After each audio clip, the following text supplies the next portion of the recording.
Baik, silakan Pak. Oke, terima kasih Mbak Id. Pak Alfiansah. Ya Pak. Ada di mana Pak Alfiansah ini? Di Kecamatan Semitau Pak, di perkebunan kelapa sawit. Oh, tetap sambil ditunggu ya kelapa sawitnya. Iya Pak. Itulah Pak. Wah, ini bos kelapa sawit pula nih Pak Alfiansah nih. Bukan bos Pak, buruh. Oke Pak Alfiansah di Semitau. Semitau itu mana? Sekadau ya? Kapuas Hulu? Sulu, ya. Oh, Kapuas Hulu. Iya, oke. Oke, Pak Alfiansah, sebelum ke materi, saya ingin tahu dulu Pak Alfiansah. Mohon diperkenalkan diri terkait dengan tugas Pak Alfiansah. Di mana, sudah berapa lama, lulusan apa, lulusan mana, dan boleh berapa lama, boleh diperkenalkan. Dipersilakan Pak Alfiansah. Baiklah Pak, terima kasih Pak. Nama saya Alfiansah. Saya berasal dari Kecamatan Suahait. Teman tugasnya di Kecamatan Semitau, tidak terlalu jauh Pak. Saya lulusan tahun 2014 Pak di STKIP Persada Khatulistiwa Sintang. Nah, saya sekarang saya mengajar di SD Pak. Di SD Eka Cipta Belian dari tahun 2016.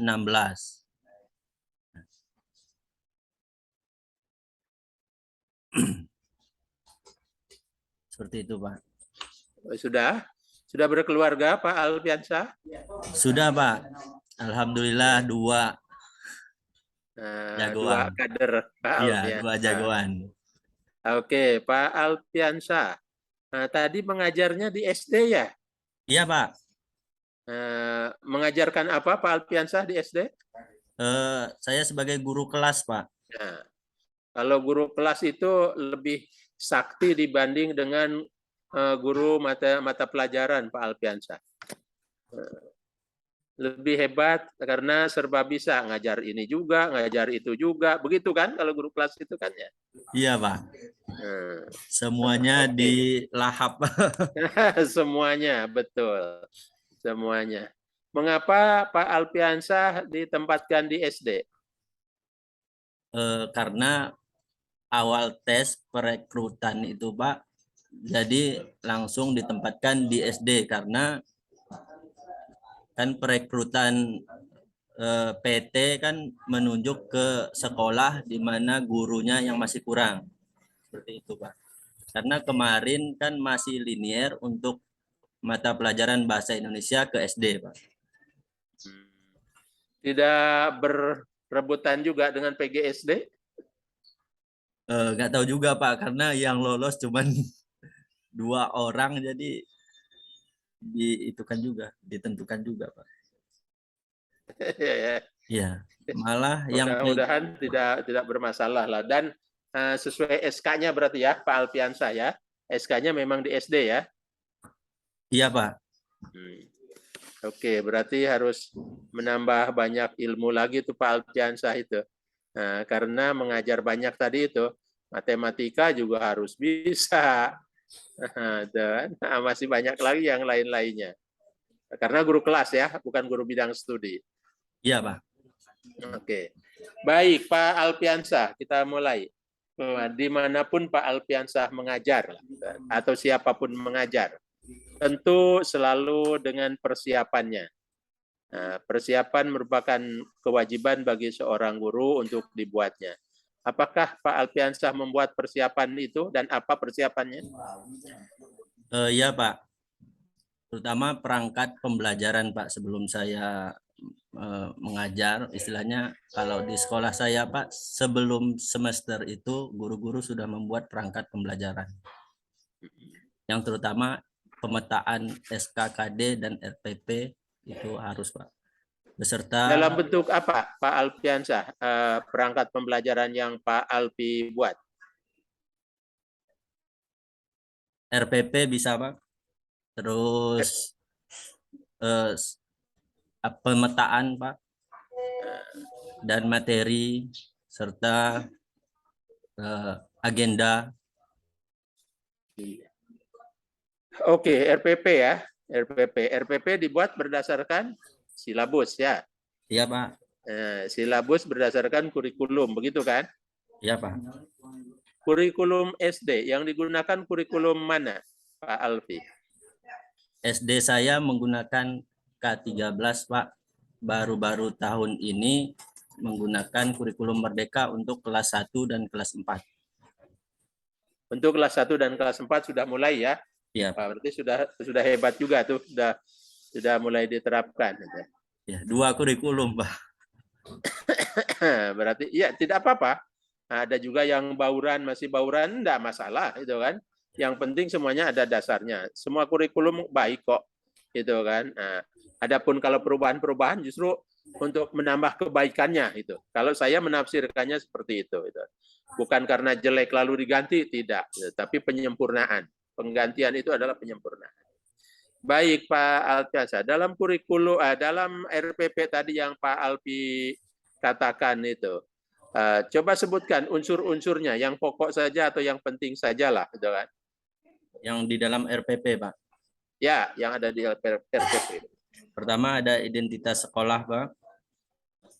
Terus mencakup mata pelajaran, kelas dan semester, terus alokasi waktu di dalam RPP itu, terus penjabaran kompetensi inti, kompetensi dasar, tujuan pembelajaran, kompetensi dasar dan indikator, terus tujuan pembelajaran, terus ada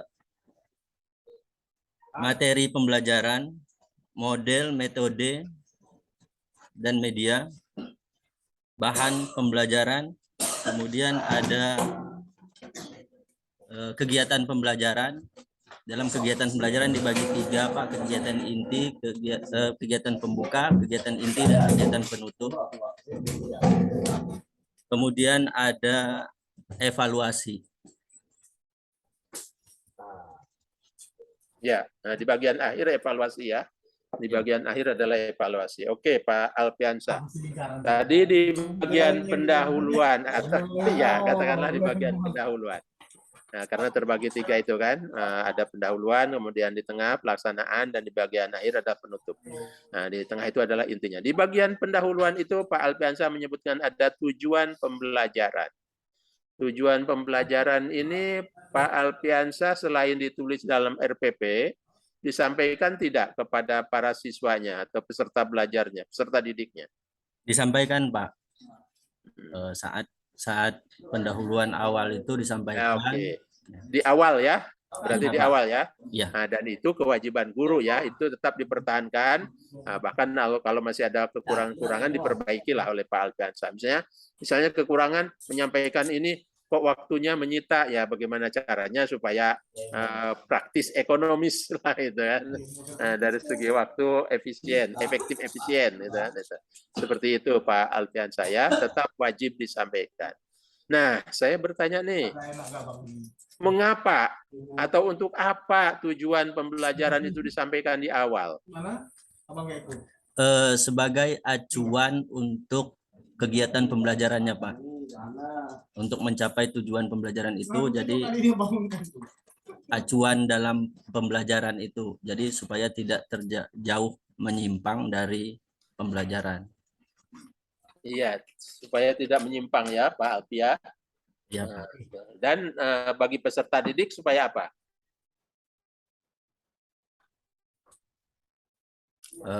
Bagi peserta didik supaya menjadi acuan dalam pembelajaran mereka Pak. Ya, bisa ya menjadi acuan.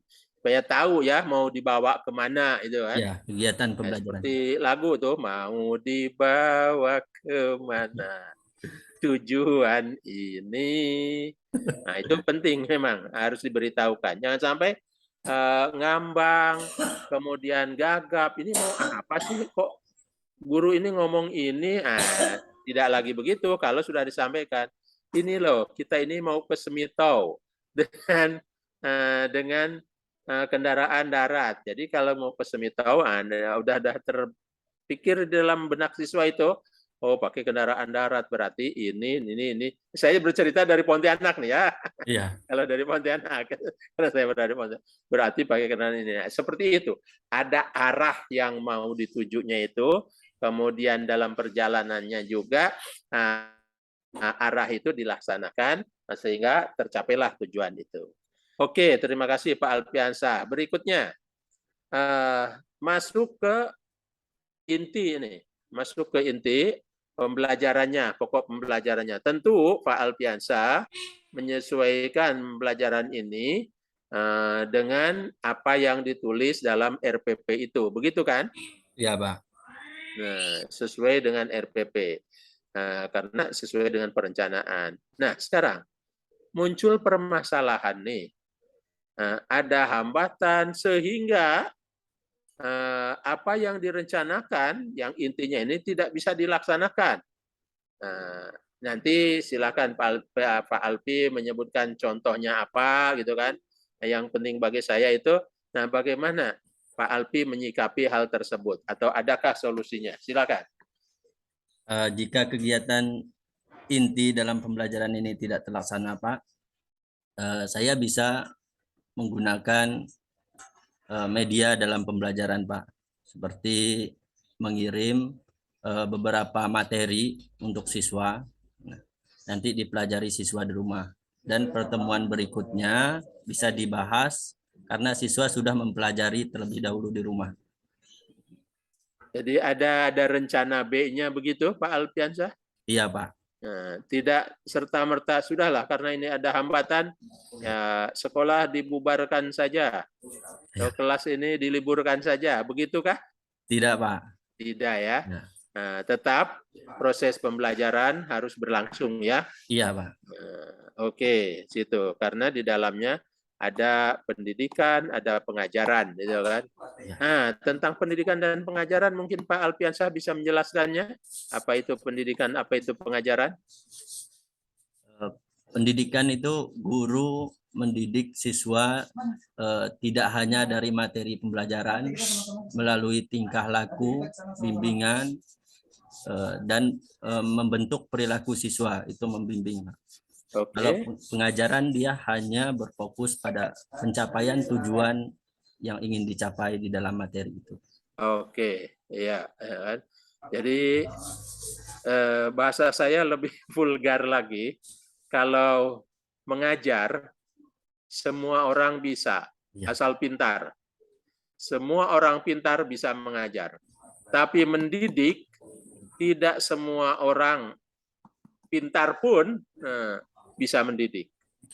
Nah, dan untuk mendidik adanya pada guru. Nah, jadi guru beda dengan profesi-profesi lainnya, gitu kan? Karena guru ada dasar mendidiknya tadi itu. Dan itu yang lebih penting. Dan dalam pendidikan juga bukan mengatakan ini boleh, ini tidak boleh, tapi banyak hal yang harus disebut dengan pendidikan karakter, kepribadian, akhlak, budi pekerti, atau apapun namanya, ya, tapi ke arah pendidikan yang saya sebutkan tadi itu. Dan itu wajib hukumnya bagi seorang guru. Termasuk guru menjadi teladan atau contoh, itu pun bagian dari mendidik. Nah, dalam hal apa? Dalam hal berbicara, dalam hal bertindak, nah itu juga bagian dari contoh, dan itu bagian dari pendidikan. Begitu ya Pak Alpiansa ya? Iya, Pak. Oke, lanjut ke bagian yang ketiga. Tadi Pak Alpiansa menyebutkan ada evaluasi ya. Iya, Pak. Di bagian akhir. Untuk apa sih evaluasi itu dilaksanakan oleh guru terhadap siswanya? Untuk mengetahui kemampuan siswa, apakah tujuan pembelajaran itu sudah tercapai atau belum, Pak?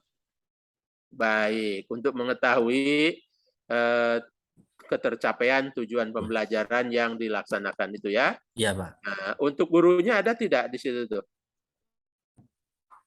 Di evaluasinya, Pak. Ya, evaluasinya secara keseluruhan. Ada, Pak. Ada, betul.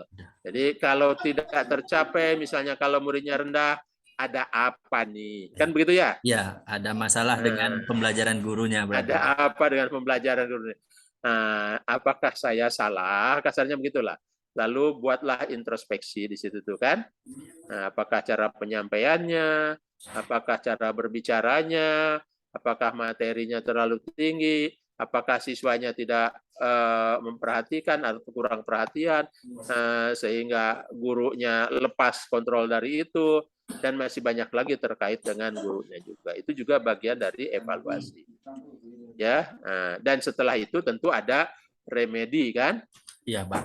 Remedi Baik dan bagi siswa pengayaan. maupun bagi guru, ya introspeksi lah. Kalau tak mau disebut remedi bagi guru ya introspeksi lah, itu kan. Iya, Pak. Itu. Itu kewajiban bagi seorang guru. Jadi selalu seperti itu. Selalu seperti itu, dan itulah proses pembelajaran. Nah, yang saya titipkan sekarang, apakah Pak Alpiansah membuat RPP tersebut untuk setiap proses pembelajaran atau untuk setiap KD? Iya, Pak. Setiap Membuat ya. kompetensi. Oke, dan itu dilaksanakan ya. Iya, Pak.